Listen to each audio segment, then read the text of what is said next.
नमस्कार, मैं श्वेता और आप देख रहे हैं आपका अपना चैनल द इंडिया मूव्स।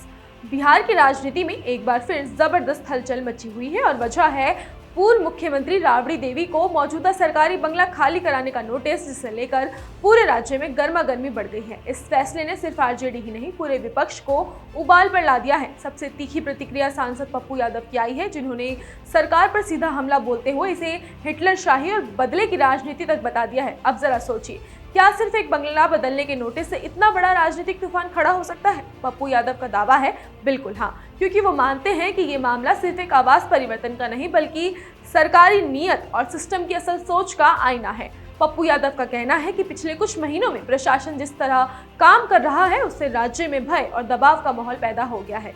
उन्होंने आरोप लगाया कि गरीबों के घर बिना संवेदना के तोड़े जा रहे हैं, छोटे दुकानदारों का जीना मुश्किल कर दिया गया है और अब पूर्व मुख्यमंत्री तक को निशाना बनाया जा रहा है। उनकी नाराजगी ये है कि एक ईमानदार और संवेदनशील सरकार किसी भी कार्यवाही की प्रक्रिया को पारदर्शी बनाती है, लेकिन यहाँ तो किसके खिलाफ, क्यों और किस नियम के तहत ये सब हो रहा है, इसका कोई साफ जवाब नहीं दिया जा रहा। पप्पू यादव के मुताबिक अगर आज राबड़ी देवी को नोटिस दिया गया है तो कल किसी और को भी दिया जा सकता है। ये सिर्फ एक नेता की बात नहीं बल्कि पूरे सिस्टम के रवैये का मुद्दा है। वहीं उनका गुस्सा यही नहीं रुका, देखिए आगे उन्होंने और कुछ क्या कहा है। बैठक होगी, इन्होंने क्या दायित्व को मजबूती से निभाया, जिम्मेदारी को किस अच्छे तरीके से लिए, तो आज कैसे चोरी की गई, कैसे आम जनता के अधिकार को छीने गए, कैसे एसआईआर को लेकर के चुनाव आयोग ने गड़बड़ी की या चुनाव आयोग ने लड़ा, इस मुद्दों को लेकर के सारी बैठक होगी और लड़ाई बहुत बड़ी होगी।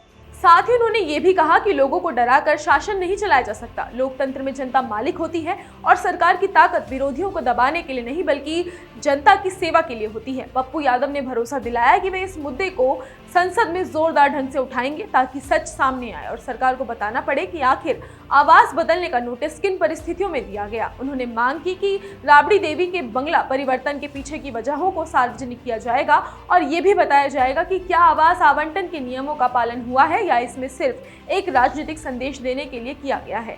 पप्पू यादव ये भी आरोप लगा रहे हैं कि बिहार में प्रशासन सत्ता के इशारे पर काम कर रहा है और ये विपक्ष को कमजोर करने की खतरनाक परंपरा की शुरुआत है। उनके मुताबिक ये सिर्फ एक बंगले का मामला नहीं है बल्कि एक ऐसा कदम है जिससे सरकार ये दिखाना चाहती है कि वो किसी को भी किसी भी वक्त टारगेट बना सकती है। ये सोच लोकतंत्र के लिए सही नहीं है और यही वजह है कि पप्पू यादव इसे हिटलर स्टाइल गवर्नेंस कह रहे हैं। राबड़ी देवी को दिया गया नोटिस अब राजनीतिक चर्चा के बिल्कुल केंद्र में है। आरजेडी के समर्थक इसे बदले की कार्यवाही बता रहे हैं जबकि विरोधी इसे प्रशासनिक प्रक्रिया कहकर बचाव कर रहे हैं। लेकिन पप्पू यादव जैसे मजबूत और मुखर नेता के इस बयान के बाद ये मुद्दा और भी तूल पकड़ता दिखाई दे रहा है। आने वाले दिनों में इस पर और बयानबाजी होगी, आरोप प्रत्यारोप बढ़ेंगे और बिहार की राजनीति एक बार फिर गर्म रहने वाली है। कुल मिलाकर ये विवाद अभी खत्म होने वाला नहीं है बल्कि ये नया राजनीतिक मोड़ लेने वाला है और जनता भी अब यही देख रही है कि इस सियासी ड्रामे का असली सच क्या है।